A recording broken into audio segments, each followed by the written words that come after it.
Hello అండి, నా పేరు సందీప్. ఈరోజు మెయిన్ టాపిక్ వచ్చేసి జగన్మోహన్ రెడ్డి గారు విద్యార్థులతో మీట్ అవ్వడం అనేది జరిగిందండి. దాని గురించి మనం మాట్లాడుకునే ప్రయత్నం అనేది చేద్దాము. నా ఛానల్ని సబ్స్క్రైబ్ చేయండి అండి. సబ్స్క్రైబ్ చేసుకొని బెల్ ఐకాన్ని యాక్టివేట్ చేసుకోండి. నేను కొత్త వీడియోస్ పెట్టగానే మీకు నోటిఫికేషన్ అనేది వస్తుంది. టాపిక్లోకి వెళ్ళిపోదాం. First of all, Jaganmohan Reddy గారు మెయిన్గా ఫీజు రియంబర్స్మెంట్ గురించి మాట్లాడడం అనేది జరిగిందండి. ఫీజు రియంబర్స్మెంట్ వచ్చేసి కూటమి ప్రభుత్వం వచ్చిన తర్వాత ఎవరికి కూడా ఫీజు రియంబర్స్మెంట్ అనేది ఎక్కువగా అందడం అనేది జరగట్లేదు.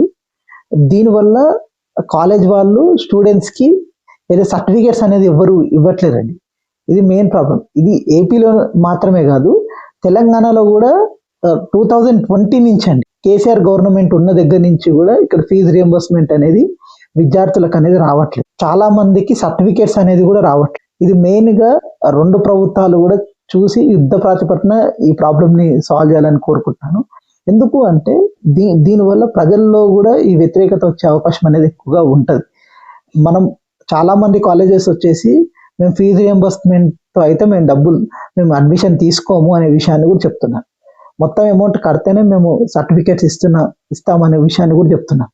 ఇది మెయిన్గా ప్రాబ్లమేటిక్ అండి. ఎందుకు అంటే మన విద్య, వైద్యం, ట్రాన్స్పోర్టేషన్ ప్రజలకి అందుబాటులో తీసుకొచ్చే కార్యక్రమం అనేది ఎక్కువగా చేయాలి. కానీ దాంట్లోనే కూటమి ప్రభుత్వం ఇంత ఇబ్బంది పెట్టే కార్యక్రమం జరుగుతుంది. అలాగే తెలంగాణలో కొంచెం బెటర్. ఓన్లీ రేవంత్ రెడ్డి గారు వచ్చేసి చాలా వరకు కూడా మధ్య మార్గ పరిష్కారం అనేది ఏదో ఒకటి చెప్తున్నారు. కూటమి ప్రభుత్వంలో అసలు పట్టించుకునే నాదువే లేదండి. అది మెయిన్ ప్రాబ్లం. ఎందుకు అంటే ఎన్నో హామీలు ఇచ్చి వచ్చారు వీళ్ళందరూ, కనీసం దానిగానే కట్టుబడి లేరు వీళ్ళు. అది కూడా ఒక ప్రాబ్లమేటిక్గా ఉండే అవకాశం అనేది ఎక్కువ ఉంటుంది. రెండో పాయింట్ వచ్చేసి జగన్మోహన్ రెడ్డి గారు చెప్పింది ఏంటంటే యువత రాజకీయాల్లోకి రావాలి అనే ఉద్దేశాన్ని చెప్పడం అనేది జరిగింది. నా అభిప్రాయం వచ్చేసి యువత రాజకీయాల్లోకి రావాలి అంటే మనం ఫస్ట్ ఆఫ్ ఆల్ ఈ డబ్బులు పంచే కార్యక్రమం అనేది ఉండకూడదండి. నా అభిప్రాయం వచ్చేసి ఎందుకు అంటే డబ్బులు పంచే కార్యక్రమం అనేది ఎప్పుడైతే ఉంటుందో పేదవాడు, మధ్యతరగతి వాడు ఎవడైనా రాజకీయాల్లోకి రాగలడు. ఇప్పుడు జనరల్గా ఒక సీట్ ఇవ్వాలంటే మినిమం 10 కోట్లు, 20 కోట్లు, 50 కోట్లు, కొన్ని ఎంపీ స్థానాల్లో 100 కోట్ల రూపాయలు అవుతుంది. ఎంతో డిఫికల్ట్ జోన్ అది. అంటే మామూలు వ్యక్తులు రాజకీయాల్లోకి రాలేని స్టేజ్లో ఉన్నారు. ఎందుకంటే అంత ఎక్స్పెన్సివ్ అయిపోయింది ఇప్పుడు లేదా పాలిటిక్స్ అనేది. అది చాలా డిఫికల్ట్ జోన్ అండి. ఎందుకంటే ప్రజల్లో కూడా దీనిలో చైతన్యం రావాల్సిన అవసరం ఉంది. మనం ఓటు వేసేటప్పుడు డబ్బులు తీసుకొని ఓటు వేయద్దనే చైతన్యం అదే కంపల్సరీ జరిగే అవకాశం అనేది ఉండదు. ఎందుకు అంటే మనమే అది ఎంకరేజ్ చేసేసిన తర్వాత ఇంకా దాన్ని తగ్గించే కార్యక్రమాన్ని చాలా తక్కువగా ఉంటుంది జనరల్గా అయితే నా అభిప్రాయం. కానీ నిజంగా వచ్చేసి మంచి కాన్సెప్ట్ తీసుకుంటున్నారు. ఏదైతే ఒక ప్రయత్నం అనేది చేయడం తప్పు కాదు నా దృష్టిలో. ఎందుకంటే ఒక సక్సెస్ అవ్వచ్చు, ఫెయిల్యూర్ అవ్వచ్చు. కానీ ప్రయత్నం ఒకసారి సక్సెస్ అయింది అనుకోండి, అదొక రెవల్యూషన్ చేంజ్ అయ్యే అవకాశం అనేది ఉంటుంది. ఇది మంచి విషయం జగన్మోహన్ రెడ్డి గారు చెప్పింది. ఇంకోటి చెప్పింది ఏంటంటే జగన్మోహన్ రెడ్డి గారు వ్యవస్థలను మార్చాలి అని అంటున్నారు. నిజమే అండి, నేను క్లియర్గా చెప్తున్నా. వ్యవస్థలు అయితే మొత్తం కొలాప్స్ అయిపోయింది ఏపీలో వచ్చేసి, మొత్తం పొలిటికల్ గవర్నెన్స్ వల్ల.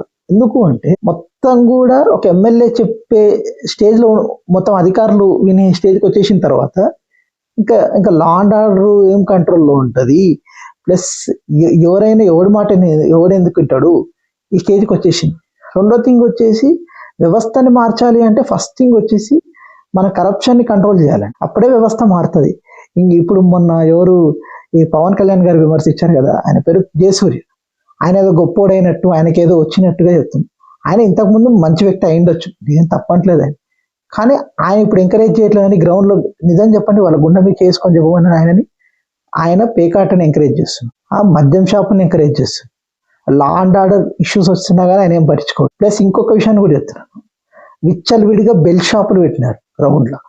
ఆ విచ్చలవిడిగా బెల్ షాపులు పెట్టినప్పుడు ఇంకా ఆయన ఎప్పుడు నిజాయితీగా ఉన్నట్టు? First of all Pawan Kalyan గారు చెప్పింది నిజమే, అది చెప్పాలంటే మొన్న ఏదో వచ్చింది అని అంటారు. ఆయన గ్రౌండ్లో ఇంత తప్పులు చేస్తుంటే దానికి ఏదో పెద్ద హైలైట్స్ ఇవ్వడం ఏందో, ఆయన ఏదో గొప్పోడిగా చెప్పడం ఏందో కొన్ని మీడియాలు, నాకు అర్థం కావట్లేదు. ఆయన చేసిన తప్పే, ఎట్లా ఇస్తారని కూడా నేను అడుగుతున్నా. అది కరెక్ట్ పద్ధతి కాదండి. ఎందుకంటే ఆయన నిజంగా జరగట్లేవా? ఆయన నిజంగా నిజాయితీగా ఉన్నాడా? లేడు కదా. ఇంకేముంటుంది మరి? యూజ్ లేకుండా అయిపోయింది.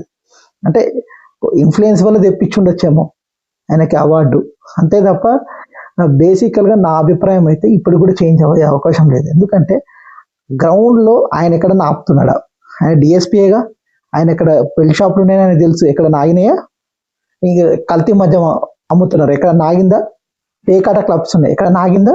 ఇవన్నీ ఆగనప్పుడు ఇంకా ఆయనకు నిజాయితీ పడ్డాన్ని వీళ్ళెట్లా సర్టిఫై చేస్తారో నాకు అర్థం కాదు. అది నాకు విచిత్రంగా అనిపిస్తుంది ఫస్ట్ థింగ్.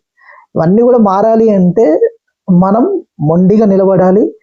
ఇంకో విషయం కూడా చెప్తున్నా, మన నాయకుల్ని తినబెట్టాలి, అవన్నీ చేయాలి అనుకుంటే మనం వ్యవస్థలో మార్చడం. ఫస్ట్ ఆఫ్ ఆల్ మనం మొండిగా నిలబడాలి. మన వాలంటీర్ వ్యవస్థతో, సచివాలయ వ్యవస్థతో ఎవరికి కూడా అవకాశం ఇవ్వకుండా ఉంటే కొంచెం చేంజ్ అయింది. దాన్ని ఇప్పుడు ఈ కూటమి ప్రభుత్వం వచ్చి నాశనం చేసి ఇప్పుడు మళ్ళీ కూడా అదే వ్యవస్థకి వెళ్ళిపోయింది. మళ్ళీ యాక్చువల్గా జగన్మోహన్ రెడ్డి గారు ఉంటే 20 ఏళ్ళు వెనుకకి వెళ్ళిపోతానని కూటమి అందరూ అంటారు, పవన్ కళ్యాణ్ గారు, చంద్రబాబు నాయుడు గారు. ఇప్పుడు వీళ్ళు వచ్చిన తర్వాత 20 ఏళ్ళు వెనుకకి వెళ్ళిపోయింది. అసలు యాక్చువల్ ఇదని చెప్పాలంటే ఎక్కడ కూడా దాడులు జరగలేదండి. జగన్మోహన్ రెడ్డి గారు ఉన్నప్పుడు బేసికల్గా ఏమైపోయింది, ఆయన యాజ్ పర్ ద రూల్స్ వెళ్ళిపోయాడు. ఇప్పుడు చంద్రబాబు గారు ఏమీ నీతివంతుడు ఏం కాదు కదా.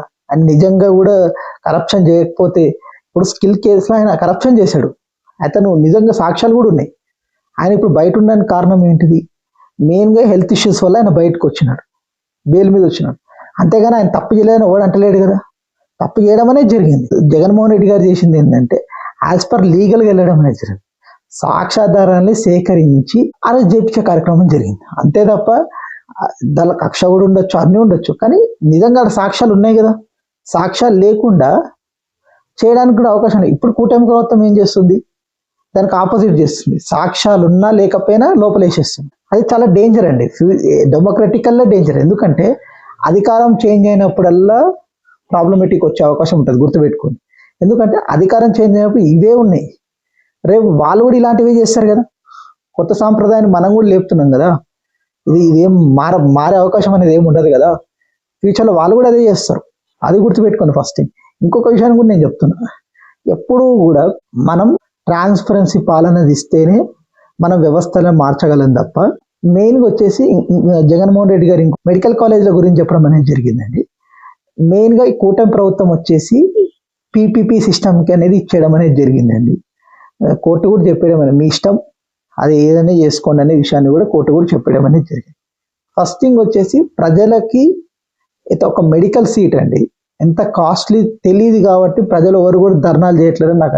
ఎందుకంటే వైసీపీ ఆ కోటి సంతకాలు తీసుకొని గవర్నర్ దగ్గరికి వెళ్ళే కార్యక్రమం ఉంటుంది. ఒక ప్రొటెస్ట్ ఒక భాగం తప్ప నిజంగా సఫర్ అయ్యేది ఎవరండి? General public. ఇప్పుడు ఒక మెడికల్ సీటు 25 లక్షలు ఉందండి, ఇంకెన్ఆర్ఐ ఇంకా పెద్ద పెద్ద అంటే 75 లక్షల కోటి రూపాయలు ఉంది. ఒక మధ్య తరగతి వాడు చదవగలడా? మామూలు పేదవాడు చదవగలడా? చదవలేడు. ఇక సీట్ రాకపోతే ఇంక చదవడానికి అవకాశం లేదు. ఇప్పుడు పీపీపీ సిస్టమ్ అంటే అదే కదా. ఇక ఇప్పుడు నేను నెక్స్ట్ జరిగేది అదే గవర్నమెంట్లో ఉంటే నీకు తక్కువ రేట్లో నీకు సీట్ వచ్చిందని తక్కువ రేట్లో డబ్బులు వచ్చి తక్కువ రేట్లో చదివే అవకాశం ఉంటుంది నీకు. అదే ఇప్పుడు నువ్వు పీపీటీ సిస్టంలో ఉంటే నీకు డబ్బులు ఎక్కువ అయ్యే అవకాశం ఉంటుంది. అప్పుడు నీకు ఎప్పుడైనా కానీ మనకు ఆకలేసినప్పుడే దాని విలువ తెలుస్తుంది అన్నట్టుగా ఈ కూటమి ప్రభుత్వం దుర్మార్గాలు చేస్తున్న కొంతమంది అనలిస్టులు, కొంతమంది మీడియా వాళ్ళు దాన్ని సమర్థించుకొని అదేదో గొప్ప విషయంగా చేయడం అనేది కరెక్ట్ కాదని నేను చెప్తున్నాను. దీన్ని పూర్తిగా కూడా నేను ఖండిస్తున్నాను. ఈ మెడికల్ కాలేజ్ విషయంలో ప్రైవేటీకరణని నేను పూర్తిగా కూడా ఖండిస్తున్నాను. ఎందుకు అంటే ప్రజలకు అన్యాయం జరిగే అవకాశం అనేది ఎక్కువగా ఉంటుంది.